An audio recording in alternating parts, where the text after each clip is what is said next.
وأخيرا جبت لكم الموديل اللي بزاف طلبتوه مني. يعني كمية الطلبات اللي تلقيتها على هذه الوصفة ما تتصوروهاش. هي في الحقيقة وصفة يقولها البيستاشا، كاين اللي يقولها الفستقية، كل واحد كيفاه يقولها. راهي شائعة بزاف في تونس وفي ليبيا ايضا. في ليبيا داروها مي داروها بالمول نتاع اللوزة نورمالمون هكذا على حساب علمية، لكن اللي شائعة بزاف في تونس ويديروها على شكل مينيارديز.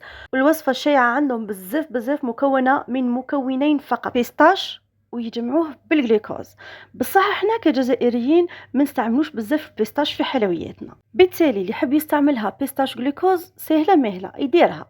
سينو اجتهدت ودرت لكم الوصفة على شكل بنيون من نوع آخر، بنيون بالغاناش، واحد زي هكذا. المهم على بالي بلي راح يعجبكم بزاف بزاف بزاف بزاف.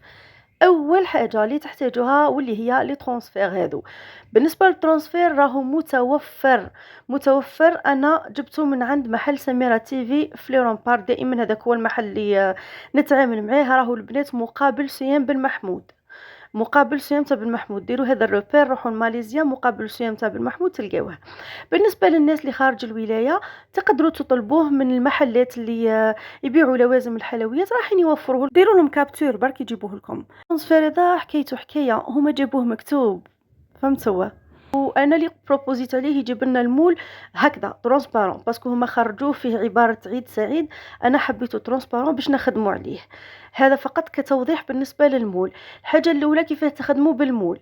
انا واش درت، رحت قطعته على 4. يعني هذه الخطوه ليست ضروريه، بصح دوك نقول لكم ليه قطعته على 4 وانتم ديروا كيما تحبوا. يعني كل وحده دير الشيء اللي يساعدها. جيبوا مقص، المقص تاعي معوقين، تعرفوا اللي نجي نقص بيه نلقاه معوق. هذاك الصغير تاع بنتي، الكبير لقيته ما يقصش مرة اللي هون ليسونسيال شيطوني شويه بين قوسين فقط. شوفوا نستمتع كي نعود ندير في لي موديل تاع الكاطو اكثر من الاكل. انا قطعته على 4 ليه باش كي نعود نخدم ما يخمجليش الحاله. هذا مكان ونفضل اني نخدم بالطريقه على هذه على اني نخدم بالبنسو. هنا واش قاعده ندير، حلحلت الكولورون الابيض، الملون الابيض في الزيت. الناس اللي عندها الملون الابيض تاع الشوكولا راح يجيكم احسن. يعني مباشره ديري الملون الابيض وزوج مغارف زيت في 200 غرام نتاع شوكولا بيضاء تكون نوعيه جيده. انا استعملت الوجدان، نوعيه تكون مليحه. تهزوا بالمغرفه ولا بلا بوش باش ما تخمجوش الحاله، وديروا الشكل هذا. فهمتوا ليه قطعته؟ باكي نجي راح نفرغه يجيني في الطبسي يجيني قدو. هذا مكان. اما الناس اللي تحب تخدم به مباشره تخدم بطريقه الفورشيت، تخدم بطريقه الفورشيت. بصح الفورشيت راهي ما تجيش متقونه مليح مليح مليح كيما كي تخدموه بلا فاصون هذه هكذا شغل تخدموه بروفيسيونيل. نحطوه في الكونجيلاتور المره الاولى وضك نعاودو المره الثانيه. يعني الشوكولا نديروها 2 خطرات. درناها المره الاولى حطيناها في الكونجيلاتور، زدنا المره الثانيه وحطيناها في الكونجيلاتور. بالنسبه للناس اللي تقول لي درتي الزيت مش راح تصلح عادي. اما الاطراف ولا الحوايج اللي يبقاو لكم باستعمال مقص صغير كي من هذا تقدروا تنحيوهم. ولا انا كي عدت مدايره فيها الزيت نحيت لي فاسيلمون بيديا كيما راكم تشوفوا، فقط بالاصابع نحيتها. نظفت لي كوك تاوعي كيما راكم تشوفوا، وجدتهم. تحبوا توجدوهم ليله من قبل، تحبوا توجدوهم يعني الافضل توجدوا لي كوك تاوعكم وتخليوهم. الوصفه اللي راهي سائده وما لقاولهاش راسها يبيعوا لهم في لي كوك هكذا واجدين. كاينه حاجه واحده اخرى. بالنسبه لي كوك هذو تقدروا كيما راهم هكذا تحطوهم في الكونجيلاتور يبردوا جيدا، يبردوا مليح، وديروا لهم الكلاصاج تاع القاطفه الفلوغ. تعطيكم ايضا واحد النتيجه رائعه.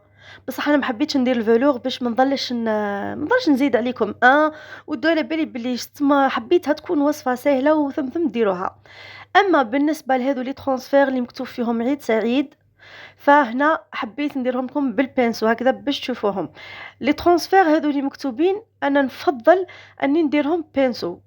دوك تقولوا لي لا ديريهم بنسو، كون ديريهم بالبنسو تفسدي الكتابه. طريقه الخدمه بالبنسو تخليكم شويه تضغطوا على الكتابه هذيك، فبالتالي تضمنوا بلي حين تخرجوها. نفس الشيء درنا شوكولا على 2 فوا وخرجنا تما الخطره الاولى تحطوها في الكونجيلاتور، زيدوا الخطره الثانيه ديروها في الكونجيلاتور وسي بون.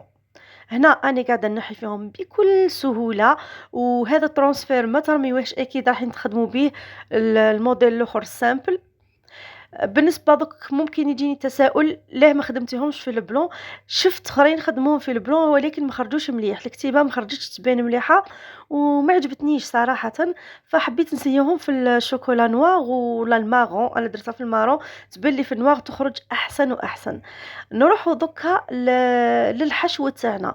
بالنسبه للحشو انا استعملت مكسرات، الشي اللي عندي 200 غرام، الشي اللي عندك لوز جوز بيستاش. خلطت معاهم ثاني كمشه تاع زبيب. المهم كلش 200 غرام ترحيوهم، وترحيو البسكويت تاعكم ثاني 200 غرام، ونروحوا للخليط اللي رايحين نجمعوا به ولا الغاناش. بالنسبه للغاناش عندنا 150 غرام شوكولا بيضاء، تذوبوها على النار وديروا لها 80 غرام كريمه سائله، تخلطوها بالشكل هذا تتحصلوا على هذا لا تكستور هذه.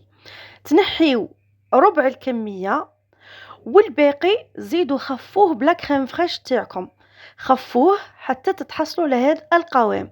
هذا القوام اللي رايحين نجمعوا به الخليط تاعنا. الخليط واش فيه؟ بون البوله فيه شويه شيكولا بركه بين قوسين. واش درنا هذوك واسمو المكسرات اللي درناهم اللي رحيناهم مع بعضهم. بسكوي يكون بيمو ولا اي بسكوي عندك تحبيه، لا افضل تاع الشوكولا نوار باش ما تفسدلكمش لا كولور. وتخلطوا الغناش. بالنسبه لهنا للخطوه هذه نسيت انا حاجه مهمه جدا، درت لافاني ونسيت ما درتش لاروم نتاع البيستاش. هنا ديروا لاروم تاع البيستاش، عنده زوج فوائد. الفائده الاولى انه يدير لكم يقلب لكم لا كولور جايه في الفيغ بيستاش، واحد لا كولور باهيه تهبل. والحاجه الدوزيام يعطيكم الكو تاع البيستاش، يعني هنا زيدوا لاروم تاع البيستاش. بعد ما تلموا الخليط تاعكم رايح يتلم لكم، ضيفوا له مغرفه نتاع زبده او مارغرين هكذا باش تطريو بها العجينه تاعكم، تحصلوا على شكل عجينه هكذا، حشو يكون ماهوش يابس بزاف. دوكا انا هنا ما نفضلش نستعمل الميزان، لكن راح نعطيكم يعني الحجم تقريبا. شوفوا الحجم يكون 4 غرام، يعني 3 غرام البسكوي مش البسكوي عفوا 3 غرام الحشوة و1 غرام الغاناش، كي ديروهم مع بعضهم يجيوكم 4 غرام. شوفوا 3 غرام من لافارس، كي نزيدوا لها الغاناش في النص شوفوا راح تولي لكم 4 غرام. نورمالمون راهي واضحة. نكملوا حتى نتحصلوا على كامل تما الكميه اللي عندنا. تعطيكم كونتيتي كبيره زاكي واش نقول لكم، الله يبارك يخرج لكم. والله ما حسبتهم، مبروك نروح نحسبهم ونجي بوز. هاني جيت خرجت لنا 62 حبه بالحساب، راني كنت ساكنه في الباب تاع الكوزينه. هنا البيستاش تاعنا. بالنسبه للبيستاش ما تروحوش ديروه في تما ترحيوه، يولي لكم بودغ وما يعطيكمش هذيك النتيجه المرغوبه. جيبوا الحلاله تاعكم وابداو حلوا فيه هكذا بشوي شغل تكسروه برك تكسار، تتحصلوا على طرف كبار. هذه هي الطريقه الصحيحه باش تحصلوا على الديكوراسيون تاعكم تكون باهيه. سينو كاينين اللي يحكموا الحبه تاع البيستاش بالموس هكذا ويقطعوها بالكف. تفكرت عليك اليوم اني زايت لي خلي نورمال نفرغ الطاقه السلبيه تاع الاختبارات. شوفوا تحكموا بالموس تقطعوه تخرج نتيجه مليحه، بصح متعبه جدا. المهم شوفوا كيفاه ديروا. جيبوا الحبات تاعكم تغطسوهم في الجناب برك منا ومنا في الجنب، وتغلقوا عليهم هذيك البيستاشا بلا حتى حاجه. ما ديروا لا هذيك تاع البيستاش، لا حتى شنو هي هذيك تاع البيستاش، زبده البيستاش، هي هذيك زبده البيستاش لا والو هكذا برك. شوف وهذا هو الشكل النهائي. وبالنسبه للحشو يصلحوا بزاف حشوات، تصلح هذيك العجينه تاع البيستاش اللي راهي تباع في المحلات، تصلح شوكولا تارتيني انتي وكيما حبيتي. وكاينه حاجه واحده اخرى، تحبوا تقدموا الموديل تاعكم بالشكل هذا بيستاشيات راقدين، سينو تحبوا توقفوهم كيما راهم واقفين كيما راكم تشوفوا. دونك نعطيكم الطريقه على عجاله. نذوبوا شوكولا تاعنا، شوكولا بيضاء، نزيدوا لها 2 مغارف زيت، ونزيدوا لها مكسرات مكسرينهم خشين هكذا باش يبانوا. نخلطوهم مليح، ومن بعد نجيبوا المول هذا تاع السيليكون ولا المول تاع لي ماكارون، المهم اي مول يكون فيه دوائر هكذا، ونبداو نحطوه في الشوكولا تاعنا داخل المول بالشكل هذا. كملوا كامل الكميه، ومن بعد نهزوا شويه من المكسرات هذيك قبل ما تذوب الشوكولا تاعنا، نحطوهم من فوق على الوجه باش تجي باهيه. خليوهم يجمدوا تماما، يبردوا تماما، نحيوهم نحطوا الحبات تاوعنا. شوفوا هنا لصقوا بالشوكولا ماشي بالجلوكوز، انا خلاصت لي خلاص تما نسيت ما خليتش شويه باش نلصق به، فدرتها هكذا بالجلوكوز باش تشوفوا النتيجه فقط. اما انه النتيجه تاعها الاحسن تكون بالشوكولا. وخلاص سي بون، لحقت معكم نهايه الفيديو. لكم رمضان كريم ان شاء الله، نتلاقاو في فيديوهات مقبله.